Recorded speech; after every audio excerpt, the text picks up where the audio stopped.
उड़ा दिया S-400, Putin का 6 गुना बदला।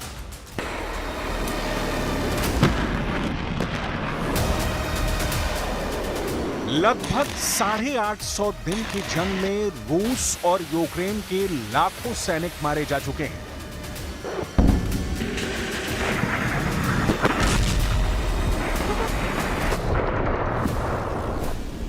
लेकिन हैरानी की बात यह है कि ना तो यूक्रेन को रूस पूरी तरह से मार पा रहा है और ना ही नाटो यूक्रेन को रूस से जंग जिता पा रहा है। इन्हीं हालातों की वजह से अब युद्ध ऐसे दौर में पहुंच चुका है जहां विनाश की सारी हदें पार की जा रही हैं। रूस ने पिछले 48 घंटे में यूक्रेन के 9 ओबाल्ट यानी 9 प्रांतों पर अलग अलग तरह से हमले किए हैं। इधर नाटो, खास तौर से अमेरिका से मिले हथियारों की बदौलत यूक्रेनी सेना ने रूस में बेहद अंदर घुसकर हमले किए हैं। यूक्रेन का सबसे बड़ा दावा यही है कि उसने क्राइमिया में रूस के सबसे आधुनिक और ताकतवर मिसाइल सिस्टम S-400 को तबाह कर डाला है।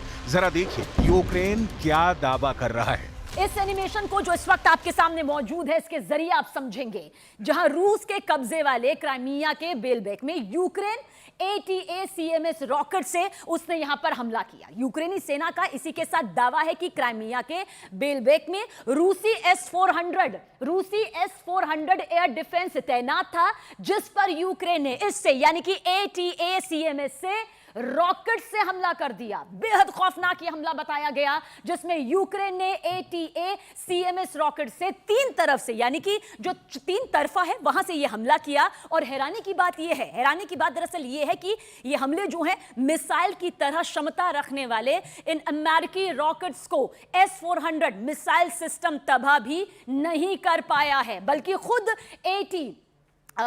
CMS जो रॉकेट है उसके हमलों का यह खुद शिकार हो गया। यूक्रेन इसे रूस पर बहुत बड़ी जीत यहां पर बता रहा है, क्योंकि रूस का S-400 सबसे आधुनिक एयर डिफेंस सिस्टम में से एक माना जाता है, जिसे तबाह करने का बहुत बड़ा दावा यूक्रेन की तरफ से किया गया है। राष्ट्रपति पुतिन भी इस हमले से बुरी तरह से बौखला गए हैं। ये रूसी सेना के मुंह पर जोरदार तमाचा है।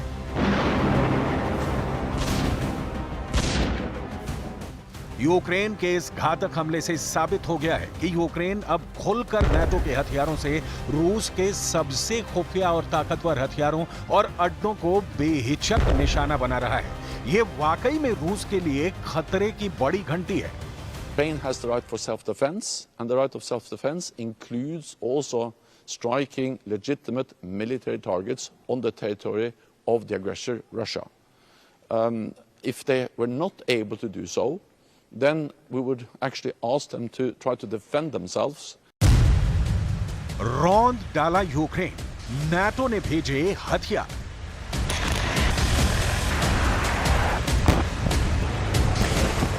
हम आपको यह भी बता देते हैं कि रूस पर यूक्रेन ने इतना बड़ा हमला क्यों किया है। पिछले 48 घंटे में रूसी सेना ने यूक्रेन में बेहद घातक हमले किए हैं। इस एनिमेशन में देखिए कि रूस ने 10 से 12 जून के बीच कहां-कहां हमले किए।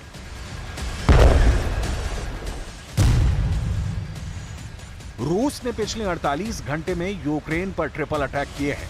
रूस के 13 हमले में फाइटर जेट, ड्रोन और घातक मिसाइलें शामिल हुई। रूस ने क्रूज मिसाइल, बैलिस्टिक मिसाइल और आत्मघाती ड्रोन से सबसे ज्यादा हमले किए हैं। रूसी दावों के मुताबिक यूक्रेन की राजधानी कीव पर काफी बड़ा हमला किया गया है, जिसमें कई लोग मारे गए हैं।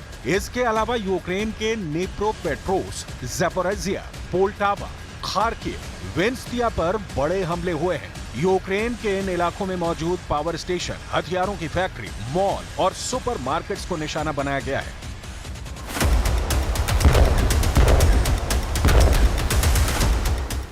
इन हमलों की वजह से यूक्रेन को कहना पड़ा है कि रूस ने खून खराबे की सारी हदें पार कर दी हैं।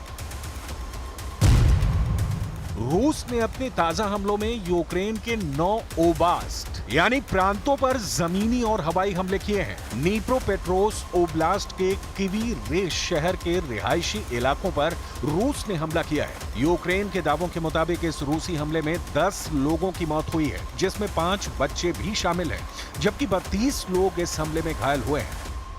Чесно сприймати реальність. Ця війна триває лише тому, що Путін має можливість продовжувати війну, терор і удари по нам, по Україні. Як тільки російська здатність тероризувати сусідів буде обмежена, Росія нарешті буде змушена шукати шлях до справжнього миру, бо це ключова перевага Путіна.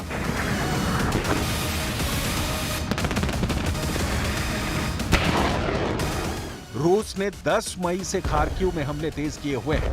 इसके बाद यूक्रेन के राष्ट्रपति वोलोदिमीर ज़ेलेंस्की ने अमेरिका और पश्चिमी देशों से उनके दिए गए हथियारों को रूस के खिलाफ इस्तेमाल करने की मंजूरी मांगी थी।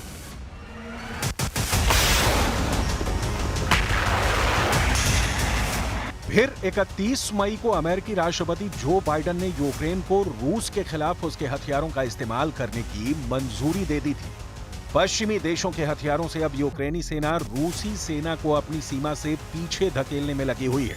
फ्रांस के राष्ट्रपति इमैनुअल मैक्रों ने भी रूस के खिलाफ जंग में यूक्रेन को अपने शक्तिशाली लड़ाकू विमान मिराज देने की घोषणा कर दी है। नाटो भी 800 दिन से ज्यादा की जंग के बाद अब थकने लगा है। Надачі дозволу використання зброї по Російській Федерації менше почали застосовувати ракети С-300, С-400 по місту, по цивільним, ну а також по нашим позиціям. І суттєво змінила ситуація з логістикою нашого агресора.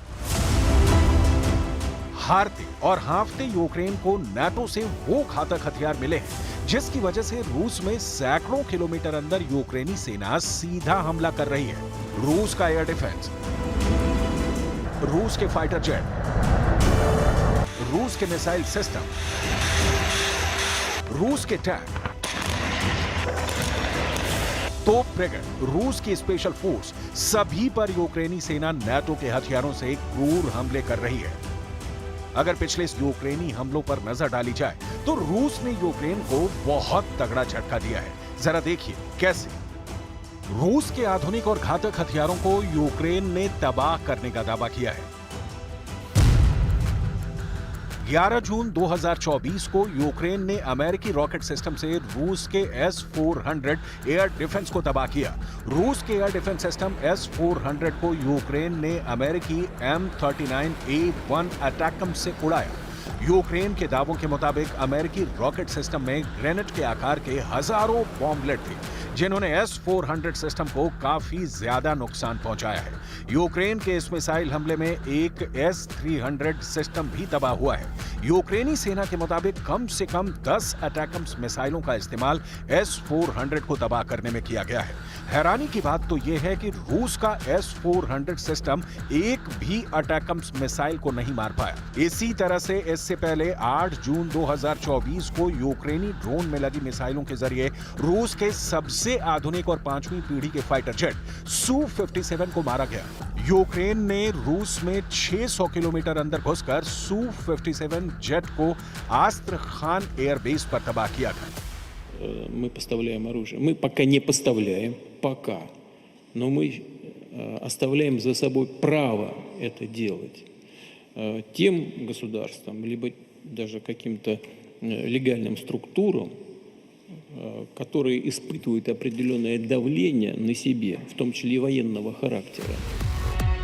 यूक्रेनी सेना के दावों के मुताबिक S-300 और S-400 के एक रेडार को भी नष्ट कर दिया गया। यूक्रेन की सेना ने 3 तरफ से रूसी ठिकाने पर हमला किया। एक तरफ से रूस का बेलबेक रूस के लिए जाल बन गया है। रूस अब तक 2 S-400 कमांड पोस्ट, 4 रेडार और 16 लॉन्चर यूक्रेनी हमले में गंवा चुका है। S-400 को एंटी मिसाइल क्षमता के लिए जाना जाता है, लेकिन यह अमेरिकी रॉकेट के सामने फेल साबित हो रहा है। हालांकि रूस को हराना नाटो और यूक्रेन के लिए भी नामुमकिन साबित होता जा रहा है। रूस यूक्रेन युद्ध को तीसरा साल शुरू हो चुका है।